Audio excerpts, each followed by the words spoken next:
예, 오늘 오후 특검이 최종 수사 결과를 발표합니다. 이렇게 해서 최순실 국정농단 사태에 대한 수사는 사실상 상당히 마무리가 됐다. 이렇게들 우리는 생각하고 있는데요. 그런데 아직도 뿌리가 드러나지 않았다면서 동분서주하는 분이 있습니다. 더불어민주당 안민석 의원입니다. 최순실 재산을 추적하기 위해서 독일을 이분이 다시 다녀왔답니다. 어떻게 된 건지 직접 연결을 해보죠. 안민석 의원, 나와 계세요, 안 의원님. 네, 안민석 의원입니다. 독일에는 언제 다시 다녀오셨어요? 지난 일주일 동안 있었고요. 이제 세 번째 다녀왔는데요. 예. 아니, 특검의 활동도 사실은 이제 종료가 됐고, 네. 어느 정도 수사가 마무리된 걸로 알고 있는 시점에서 어떻게 다시 가신 겁니까?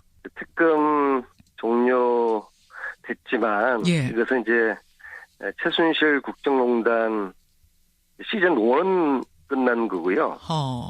시즌 2가 남아 있어요. 시즌 2가. 시즌 2는 본질, 뿌리에 해당되는 최순실 일가의 재산 문제, 최순실 국정농단 시즌 2가 이제 시작이다.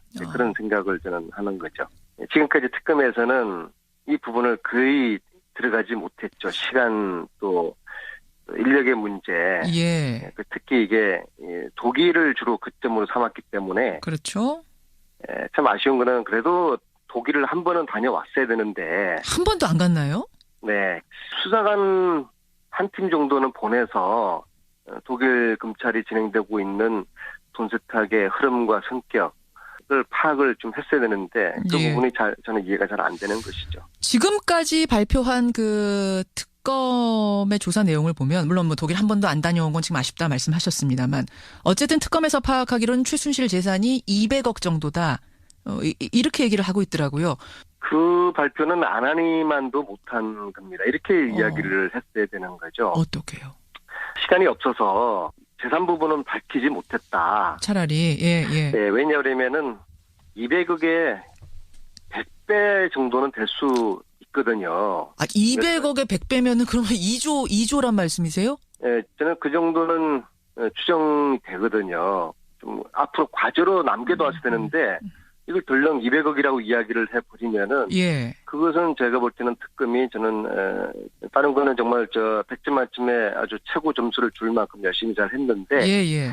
이 재산 이 부분은 거의 낙제라고 혹평을 해도 과하지 않을 만큼 이 부분을 조사도 거의 하지 않으면서도 200억이라고 발표를 하면 국민들은 알겠습니다. 특검에 대한 신뢰 때문에 이렇게 믿을 수밖에 없는 거거든요. 최순실 재산 부분은 낙제점이라고 할 만큼 결국 특검이 손을 못 댔다. 이 부분은 이제 검찰 특별수사본부가 넘겨받아서 수사를 해야 하는데 그 어떻게 보면은 전초 작업으로 안 의원이 다녀오신 거예요. 그렇다면 독일의 재산 은닉 부분과 관련해서 수사를 하면 누구를 해야 되는가? 키맨을 좀 정해 주신다면 누굽니까? 그 키맨이.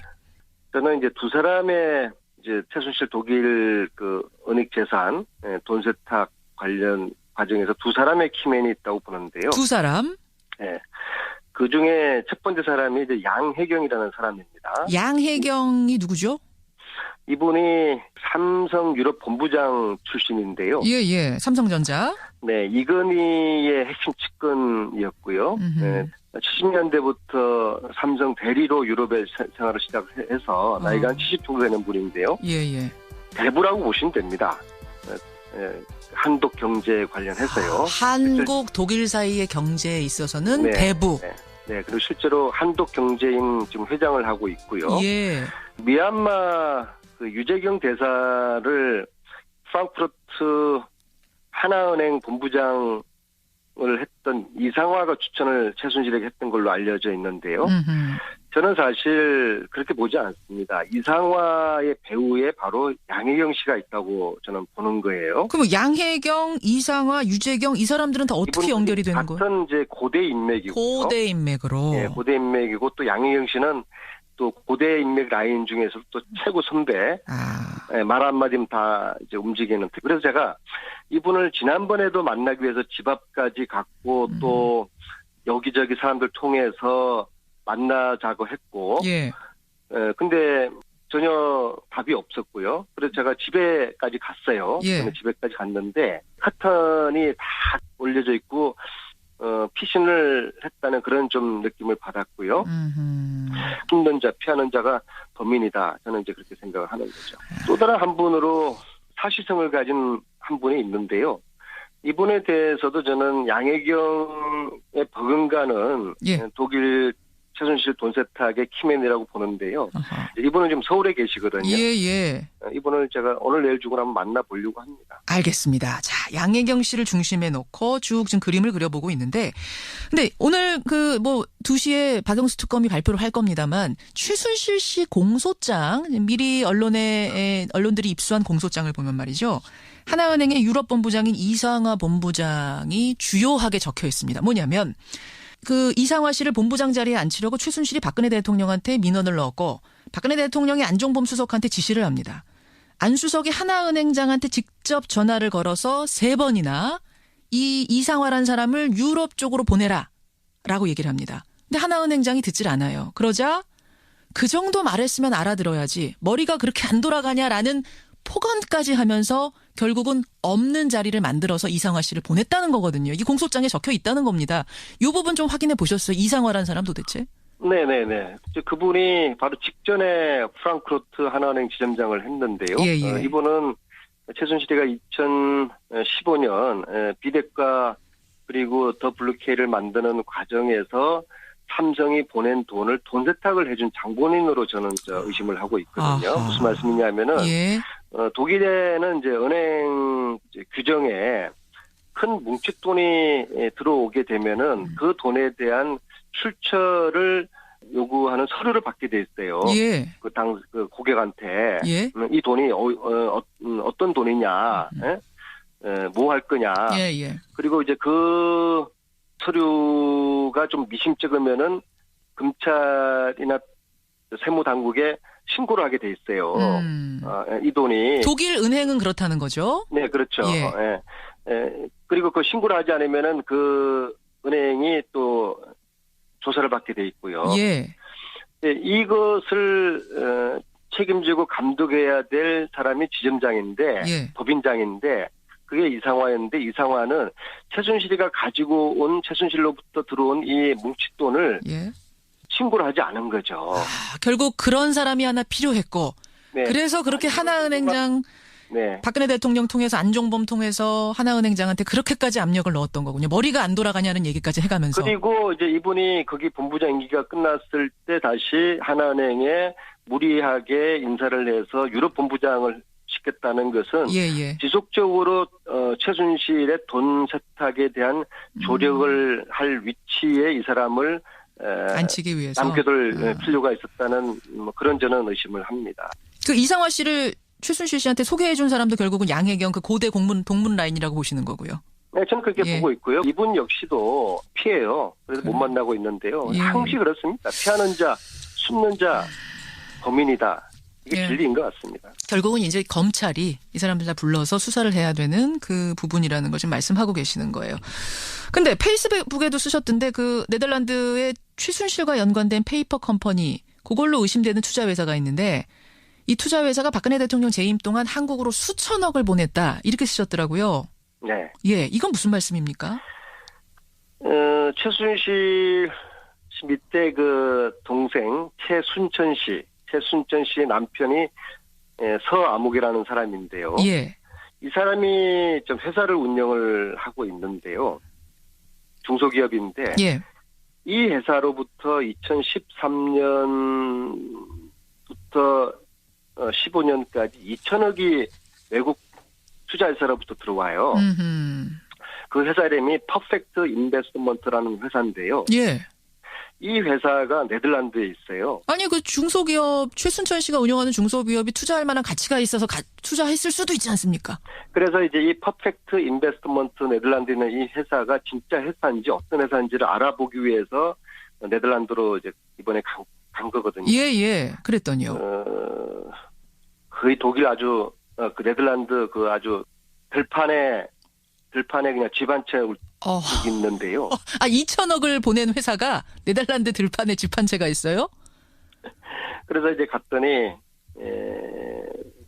그 운동 스포츠웨어 운동복을 그 뭐 마케팅하는 그런 회사더라고요. 예, 운동복을 만드는 것도 아니고 마케팅하는 회사? 네. 광고하는 회사? 예. 예. 거기 있는 사장이 그런 사실 자체에 대해서 전혀 모르고 자기는 한국하고도 어떠한 아는 사람도 없고 그래서 이제 그분 표현으로 strange 이상하다. 전형적인 페이퍼 컴퍼니로 의심할 수가 있거든요. 아니 근데 페이퍼 컴퍼니라고 해도 거기 사장은 알아야 되는 거잖아요. 이런 일이 있었다는 거. 어떻게 하나도 모를 수가 있습니까? 아니 차명으로 하니까 그러니까 페이퍼 컴퍼니인 것이죠. 그러니까 이제 최순실의 돈 세탁이 한국에서 외국으로 가는 흐름이 있고 예. 또 외국에서 외국으로 가는 흐름이 있고 예. 이번 같은 경우에 외국에서 한국으로 들어오는 또 흐름이 있는 것이죠. 예. 이번에 이제 퍼펙트 인베스트먼트 이것도 네덜란드에서 한국으로 직접 온 게 아니라 홍콩을 거쳐서 들어오거든요. 예, 이런 식으로 추적이 굉장히 어렵게 만들었는데 이제 검찰이 조사를 해야 되는 것이죠. 그러니까 저희들은 수사권이 없기 때문에 이런 의심 추정하는 거 말고는 저희들이 정확하게 이걸 밝혀낼 수가 없기 때문에 특검 연장이 필요했고 이 특검 연장이 안 돼서 최순실 재산을 밝히지 못한 게 아쉬운 것이죠. 2조 말씀하셨어요. 그리고 지금 뭐 안민석 의원이 더듬더듬 찾아다니신 걸로는 사실은 불충분하다 이 말씀. 결국 검찰이 해야 하는데 검찰이 제대로 수사하려면 이거 어떻게 해야 합니까? 돈 세탁 부분은. 이거 상당히 방대해서 말이죠. 이것은 최순실 재산 조사하고 몰수하는 특별법을 만들어야 합니다. 특별법. 그리고 이제 이 재산의 흐름의 시작을 찾아가면은 박정희 시대부터 그슬로 올라간다고 보거든요. 그러면은 재산이 도대체 얼마나 되는지를 정확하게 밝혀내야 되지 않겠습니까? 그렇죠. 그러기 위해서 이제 특별법이 필요하고요. 그리고 이 파악된 재산 중에서 부정한 재산이 있으면은 몰수를 해야 될 거 아닙니까? 그렇죠. 그래서 조사한 재산을 몰수할 수 있는 특별법이 필요한 것이고 제가 볼 때는 이 특별법은 결국에는 다음 대통령의 의지에 달려 있다 이렇게 봅니다. 사실상 이제 명예고 뭐고 최순실 씨 일가는 다 잃은 상태이기 때문에 종국에는 재산에 집착할 것이다. 재산을 지키는 것에 집착하지 않겠는가 이런 얘기들이 나오고 있는 마당입니다. 따라서 재산에 대한 수사, 부정축제한 돈을 확실하게 뿌리 뽑아서 몰수해야 된다. 특별법이 필요하다. 그 말씀하시는 거예요. 안민석 의원님 오늘 여기까지 말씀 듣겠습니다. 고맙습니다. 안녕하세요. 네. 예, 더불어민주당 최순실 게이트 진상조사위원장이죠. 독일을 다시 다녀온 안민석 의원이었습니다. 은닉재산, 돈 세탁 관련 과정에서 두 사람의 키맨이 있다고 보는데요. 두 사람? 네. 그 중에 첫 번째 사람이 이제 양혜경이라는 사람입니다. 양혜경이 누구죠? 이분이 삼성 유럽 본부장 출신인데요. 예. 삼성전자. 네, 이건희의 핵심 측근이었고요. 네, 70년대부터 삼성 대리로 유럽에 생활을 시작해서 나이가 한 70 정도 되는 분인데요. 예. 대부라고 보시면 됩니다. 한독 경제 관련해서요. 한국 독일 사이의 경제에 있어서는 대부. 네, 그리고 실제로 한독 경제인 지금 회장을 하고 있고요. 예. 미얀마 그 유재경 대사를 프랑크푸르트 하나은행 본부장 제가 볼 때는 특검이 저는 다른 거는 정말 100점 만점에 아주 최고 점수를 줄 만큼 열심히 잘 했는데 이 재산 이 부분은 거의 낙제라고 혹평을 해도 과하지 않을 만큼 이 부분을 조사도 거의 하지 않으면서도 200억이라고 발표를 하면 국민들은 알겠습니다. 특검에 대한 신뢰 때문에 그렇게 믿을 수밖에 없는 거거든요. 최순실 재산 부분은 낙제점이라고 할 만큼 결국 특검이 손을 못 댔다. 이 부분은 이제 검찰 특별수사본부가 넘겨받아서 수사를 해야 하는데 그 어떻게 보면은 전초 작업으로 안 의원이 다녀오신 거예요. 그렇다면 독일의 재산 은닉 부분과 관련해서 수사를 하면 누구를 해야 되는가? 키맨을 좀 정해 주신다면 누굽니까? 그 키맨이. 저는 이제 두 사람의 이제 최순실 독일 이것은 이제 최순실 국정농단 시즌 1 끝난 거고요. 시즌 2가 남아 있어요. 시즌 2가. 시즌 2는 본질, 뿌리에 해당되는 최순실 일가의 재산 문제, 최순실 국정농단 시즌 2가 이제 시작이다. 그런 생각을 저는 하는 거죠. 지금까지 특검에서는 이 부분을 거의 들어가지 못했죠. 시간 또 인력의 문제.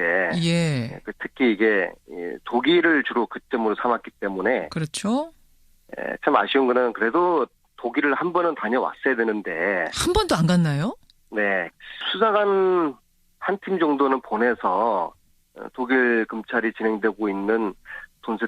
예, 오늘 오후 특검이 최종 수사 결과를 발표합니다. 이렇게 해서 최순실 국정농단 사태에 대한 수사는 사실상 상당히 마무리가 됐다. 이렇게들 우리는 생각하고 있는데요. 그런데 아직도 뿌리가 드러나지 않았다면서 동분서주하는 분이 있습니다. 더불어민주당 안민석 의원입니다. 최순실 재산을 추적하기 위해서 독일을 이분이 다시 다녀왔답니다. 어떻게 된 건지 직접 연결을 해보죠. 안민석 의원 나와 계세요, 안 의원님. 네, 안민석 의원입니다. 독일에는 언제 다시 다녀오셨어요? 지난 일주일 동안 있었고요. 이제 세 번째 다녀왔는데요. 예. 아니 특검의 활동도 사실은 이제 종료가 됐고 네. 어느 정도 수사가 마무리된 걸로 알고 있는 시점에서 어떻게 다시 가신 겁니까? 특검 종료됐지만 수사의 흐름과 성격을 파악을 좀 했어야 되는데 그 부분이 저는 이해가 잘 안 되는 것이죠. 지금까지 발표한 그 특검의 조사 내용을 보면 물론 뭐 독일 한 번도 안 다녀온 건 지금 아쉽다 말씀하셨습니다만 어쨌든 특검에서 파악하기로는 최순실 재산이 200억 정도다. 이렇게 얘기를 하고 있더라고요. 그 발표는 안 하니만도 못한 겁니다. 이렇게 이야기를 했어야 되는 거죠. 어떻게요? 시간이 없어서 재산 부분은 밝히지 못했다. 차라리 예. 네, 왜냐하면은 200억의 100배 정도는 될 수 있거든요. 200억의 100배면은 그러면 2조란 말씀이세요? 네, 저는 그 정도는 추정이 되거든요. 좀 앞으로 과제로 남겨둬야 되는데 이걸 덜렁 200억이라고 이야기를 해버리면은 그것은